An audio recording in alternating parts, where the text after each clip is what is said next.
India and China have agreed to withdraw their military forces from a disputed part of their shared border in the Karakoram mountain range. Troops from both countries have been engaged in a 9-month-long standoff at the Pangong Lake in India's Ladakh region. It is just one part of a shared but undefined border between both countries that runs for thousands of kilometers.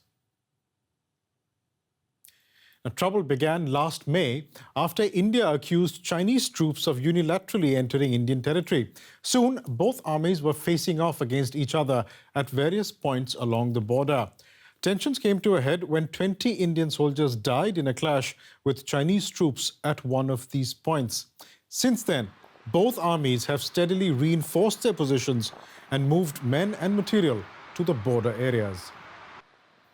Joining me now for more is defense analyst Ajay Shukla. Now, Ajay, you've been following these tensions at the border since they began last year.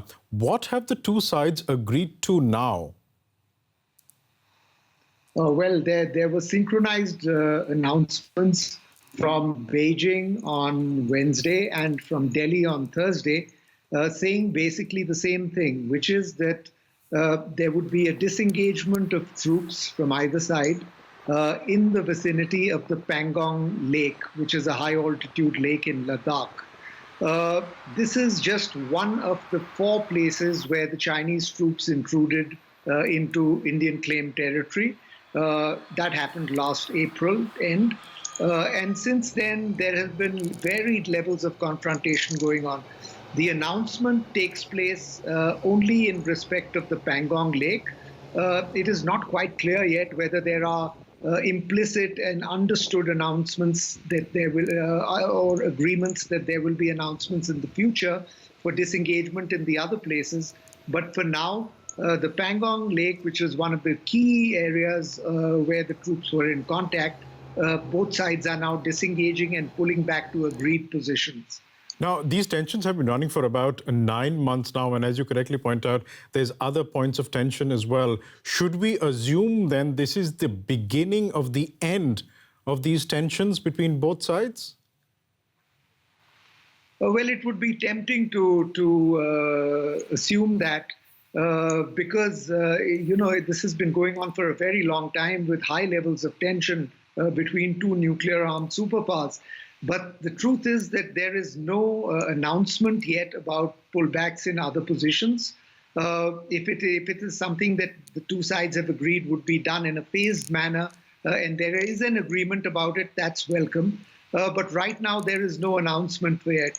The key area where confrontation is taking place still is the Depsang Plain, which is the northernmost part of Ladakh, near what is the Karakoram Pass, where Chinese troops have intruded about 15 to 18 kilometers inside Indian territory. That's a tense area because the Chinese believe that the Indians there are well poised to go and capture a strategic highway inside China that links their troubled provinces of Xinjiang and Tibet, and that makes the Chinese very sensitive to that area. So we are waiting to see whether there's an announcement or a pullback in Depsang. If that happens, then you would certainly be seeing the beginning of the end of this confrontation. But right now, as I said, there isn't a clear announcement. It's taken 9 months to achieve this breakthrough, and there are significant interests on both sides, particularly the Chinese side, to occupy a particular position, as you just mentioned. Does it look like India has many cards it can use to push through a disengagement? Well, at the purely tactical level, the Indian army held superior positions, which in the mountains means higher positions, in only one sector, and that is the southern bank of the Pangong Lake. Now, between yesterday and today, they will be vacating those positions. So to that extent, the Indian side is showing an element of trust in this disengagement process by vacating its superior positions right off the bat. However, if one looks at it in a larger strategic context, the Chinese have agreed to disengagement, whether in 1, 2, or 3 positions, that's a matter of detail. but they've agreed to disengagement. And that seems to indicate to Indian strategic thinkers that perhaps the Chinese have believed that they strategically miscalculated what would happen when they came into the Indian side of the line of actual control.